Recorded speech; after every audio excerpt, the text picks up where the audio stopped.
I'm Hannah. And I'm Simon. And welcome to PolyWaffle, a new arts variety show by the students of Melbourne Polytechnic. Wow. Can you believe that we're halfway through the series? I can't, Hannah, and I honestly just can't believe how fast it's gone. We've experienced some great stories and examples of art. But what do we have in store for the viewers today? Well, Simon, in this episode we'll be looking at things like arts and consciousness and how an artist uses ayahuasca to awaken their mind. But also we'll see how a busker is bringing fire through his music in the streets of Melbourne. Oh my God, art and consciousness, fire and music? This is going to be one hot episode.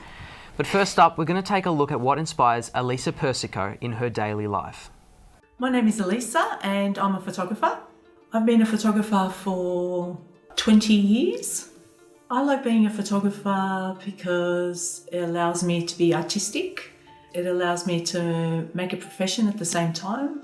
And there are a lot of things I can photograph and a lot of subjects, and it makes it interesting. What inspires me to be a photographer is art, architecture and nature. Photography is a great way for me to express my artistic side. I know I've taken the perfect shot when I have that gut feeling, when I want to go home and look at the images straight away. One of my favourite shots I've taken is an image I took in Barcelona when I was travelling, and I visited one of Gaudi's buildings, a famous architect. The image reminds me of my travels. It represents my love of architecture. You know what? I want to do that. Travelling, art, inspiration, what a way to open your mind. Yeah, I'd love to travel too. Her photographs are fantastic. You know, I might even jump on the next plane myself. You know? Oh, alrighty. Hey. Okay, I'll calm down. Let's not get ahead of ourselves, Simon. Before you go anywhere, we've got foam craft with Anton Hendricks. Hello, my name's Anton and today I'll be showing you how to make costumes out of foam. So to make this, we're going to need a heat gun, some foam, a cutting mat, some paper, sticky tape eraser, an X-Acto knife, a pencil, some scissors and some ruling equipment. First thing you have to do is decide what you want to make. I want to make a gauntlet plate that goes over my arm. First thing you have to do is measure the body part you're making this to go on. You then want to draw this out on a piece of paper and make sure to check that it fits your measurements.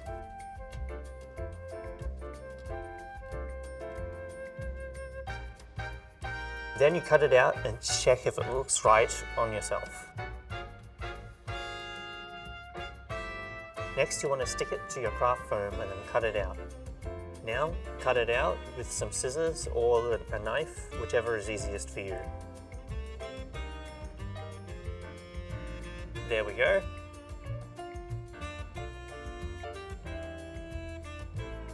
Now you want to grab your heat gun or hairdryer and wave it over the part you want to shape. Now while it's still warm, you can shape it how you want. It may take a couple of goes to get it to how you want it to be. Now that you've got the shape right, you can put some paint on it and it should end up something like this. You can make something like this, or anything you can think of. Wow, a new way to make fashion. I could see you wearing that helmet, Simon. Yeah, I could. Well, actually, I do know Anton Hendricks. And thanks to some TV magic, guys, look what I have for us. A beautiful helmet with a crest that I admire a lot. Do you know why? Because it looks like your hair. Oh, wow, okay. Have you been drinking ayahuasca? Wait, what's that? In our first feature story, we'll meet Eliza Cameron, an artist who tells us about her experience with the shamanic medicine. Being an artist, you have to be incredibly sensitive to the way you perceive and feel the world, which can be incredibly overwhelming. It takes a lot of courage to be able to communicate that vulnerability with people. Picasso was particularly inspiring for me early on. His work invites the viewer to reassess the way we perceive reality. My personal path with creativity has become quite spiritual. It has led me to personal clarity. You're always going to try and share your experience, no matter what kind of art you make, with the viewer. I'm determined to share moments of clarity and bliss and more beautiful states, spreading that instead of aggression. I feel that art can re-inspire the awe and wonder in everything around us that we take for granted. And I also believe that it connects us on a deep level, and it can be incredibly healing in that way.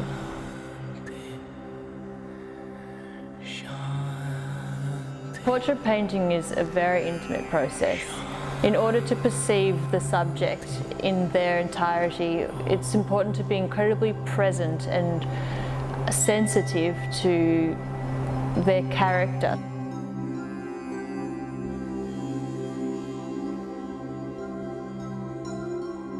When I paint, I look for subtle colours and textures and form. I can't know already how or what I'm going to paint. I have to just be incredibly present with the subject.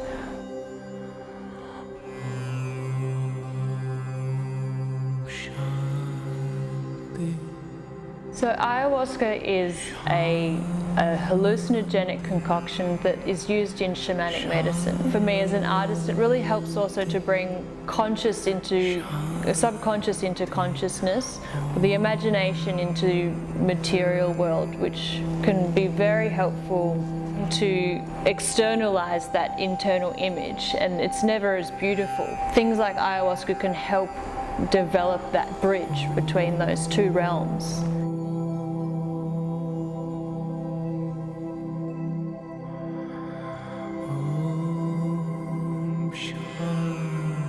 The next body of work that I'm working on is inspired by my ayahuasca experience, and very existential themes of life and death, opposing forces, masculine and feminine. They come across in the imagery in very mythological and archetypal symbols.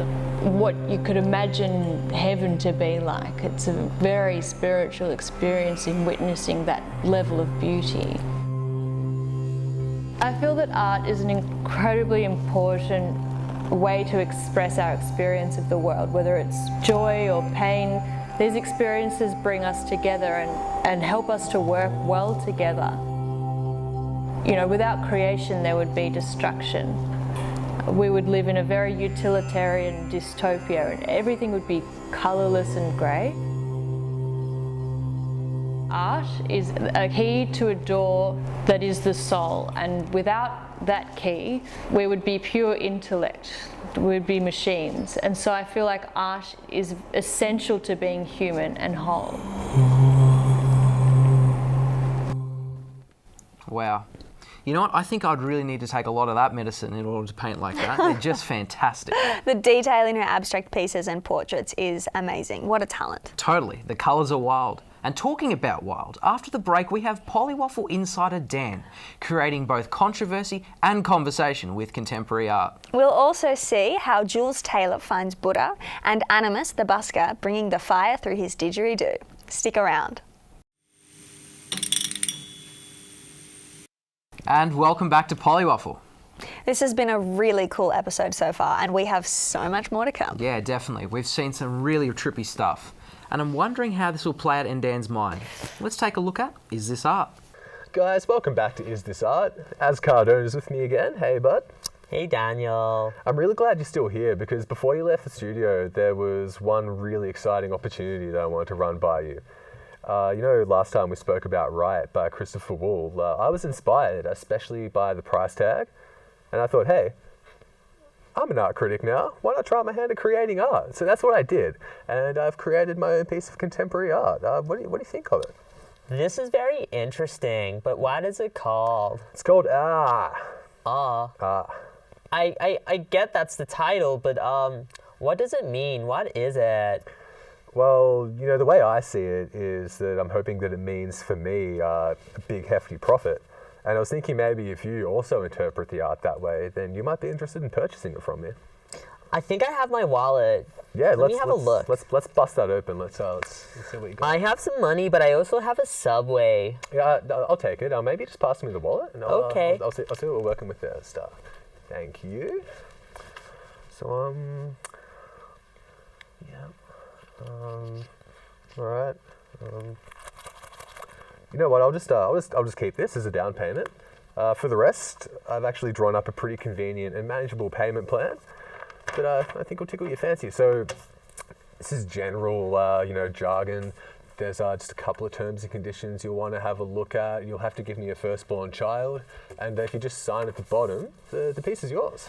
I mean, I don't think Father Damon would agree with this, but I'm gonna sign it anyways. It's a fine choice you're making.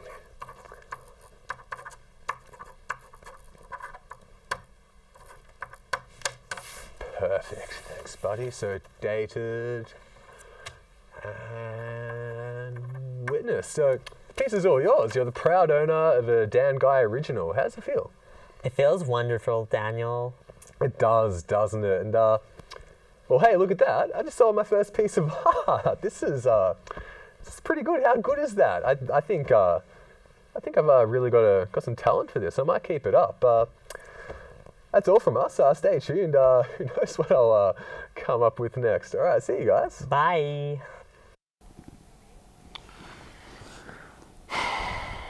Dan. Okay, we sure did take a look. I don't know how to move on from that. What about punk? Everyone loves a little bit of punk, don't they? Sorry to scare you, Hannah, but I didn't mean to. We're just always high energy on this program, always delivering the goods. This whole episode scares me. Coming up, we have the second part of a story about Jules Taylor, an ex-punk singer who discovers Buddhism. I loved spontaneous music that went off in all directions and had a really, deep, energetic and almost spiritual flow to it. So I really loved Keith Jarrett.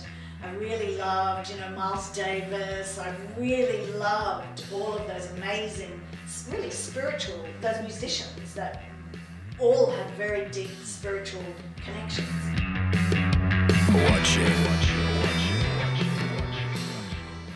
I was taking a lot of drugs, I have to say. I was taking a lot of drugs. To me, the drugs were, they were my spiritual home, and that I was residing in the home of the drug at that stage, and really enjoying it. So I didn't feel like I needed anything else. I do not know the significance of what happened. It's only now when I look back and I go, oh my God, I'm my Buddha. I am so lucky to have met two of the most extraordinary teachers ever.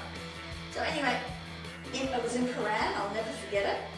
So off we go in the car. I've got ripped fishnet tights on. I don't know what I was wearing, some outrageous outfit. Black lippy, black everything, black hair sticking out everywhere. And he invites me into the kitchen, and there, sitting there, is Lama Yeshe and Lama Zopa. And I tell you, they nearly fell off their seats. They thought I was the most, had not come to the West, or not come to Australia, had never met a punk before. And they thought I was the most hysterical creature they had ever met.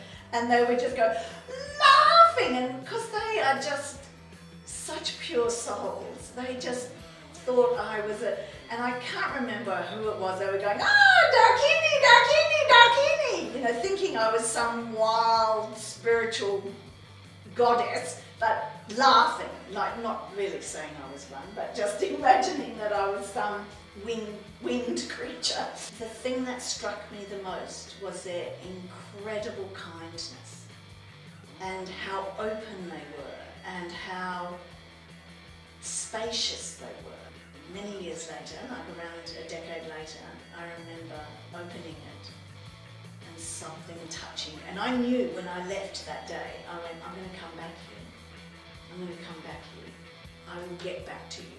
And I knew I would become a Buddhist. I knew I would get back there. And when I opened that book 10 years later, I knew I was ready to receive some of the most, heartfelt and tender teachings of the Buddha.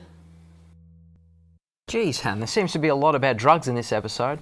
Kids, be warned. Do not take drugs. They're not good for you. You'll regret it. Yeah, she was incredibly risque. Moving from being a full-on punk into Buddhism.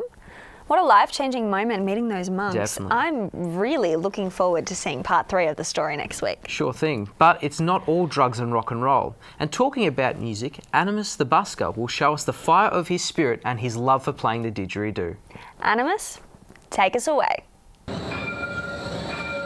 Okay, my name's Dan. and I'm a busker here in Melbourne City, and I play the didgeridoo.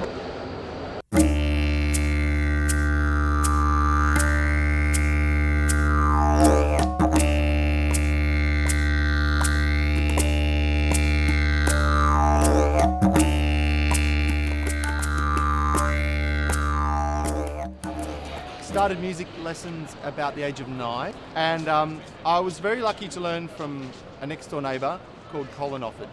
And I was lucky because Colin exposed me to creativity in music.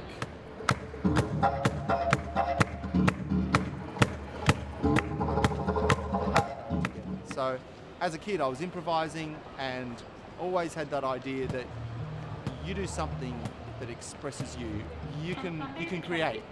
It's not for everyone, but it certainly was for me. I really got affected by that. I always had a didge around, I played a bit of didge.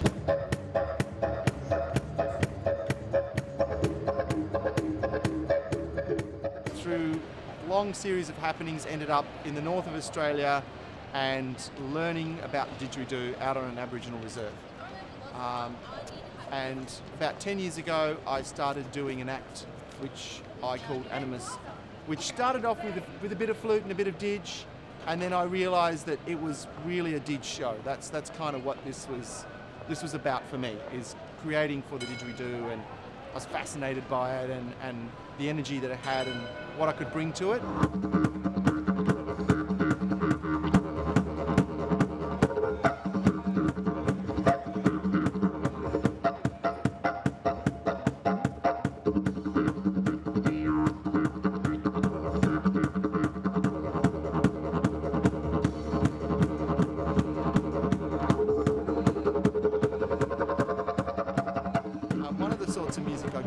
Was African, or specifically West African music.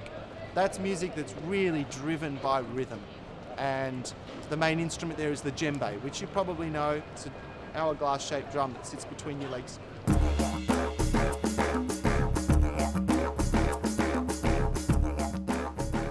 That energy that just comes out like fire and just sweeps you off your feet, you know, makes you kind of take a breath and your eyes go wide and you go, wow, you know. So that I kind of got into that. That got into me, you know. I got addicted to that.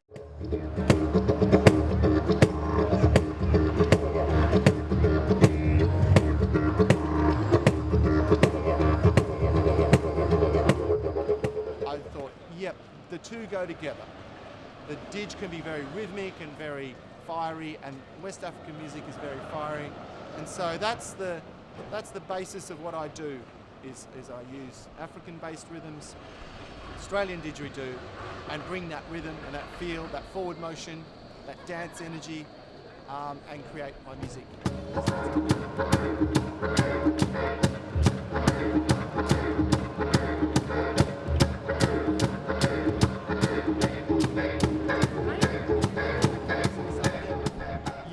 Yeah, I'm here to bring the good energy, to bring the fire. I want to see you all feel it and dance with me and move with me.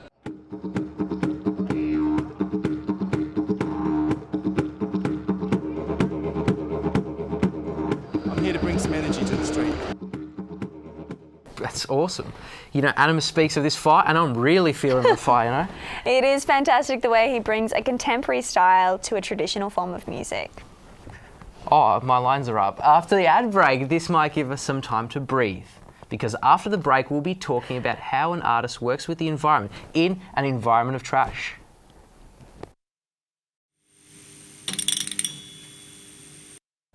Welcome back to PolyWaffle. We're nearing the end of the episode, but I do not want it to finish. Yeah, me too. You know, I'm really feeling the fire. No, that's enough. Now it's time for the story of an American woman named Nancy D, who turns recycling trash into art. Let's see how she does it. My name's Nancy Lane, but when I do my artworks, I call myself Nancy D Sculptures. I pick up junk off the streets, and my daughter calls me a trash collector. What I do then is glue it into different types of artworks. I enjoy so many things about it. I love going out walking and discovering what I'll find, but I also enjoy the challenge of making artwork only by taking things that I find in the streets. So unlike a painter who can paint anything, I enjoy working here in my home studio, but just recently I've moved to a City of Melbourne studio because the amount of junk I've collected is so much, I need more storage space. I found a huge piece of metal on the street and it looked like a big wave, a tidal wave, so I made a city that was just about to get inundated. Partly what I do is try to get the message across about the importance of environmental sustainability, and I think with the extremes of weather that are coming with climate change, it's a bit of a warning as well as an artwork. Wow, that's really incredible for the environment. A really inventive way to recycle. Yeah, you know what? I love it when people use their imagination to make contributions to the way we live. And what a beautiful way to close this week's episode. Art and life really do make the world an incredibly adventurous place. And there's so much to think and take away from this week's episode. What was your favourite part, Simon? I really liked Animus. I reckon his didgeridoo playing his talent was on point, and so too was his beats. They were fire. Yeah, I think my favourite is actually Eliza Cameron. The detail in her portrait work was just phenomenal. I think I'll be getting a piece for myself. I 100% agree, Hannah, but unfortunately it's that time. I know, but we do have an amazing band to close today's episode. Let's see the Fix-Ups performing their song Monkey Dance. Until next time, I'm Hannah. And I'm Simon. And thank you for watching Polywaffle.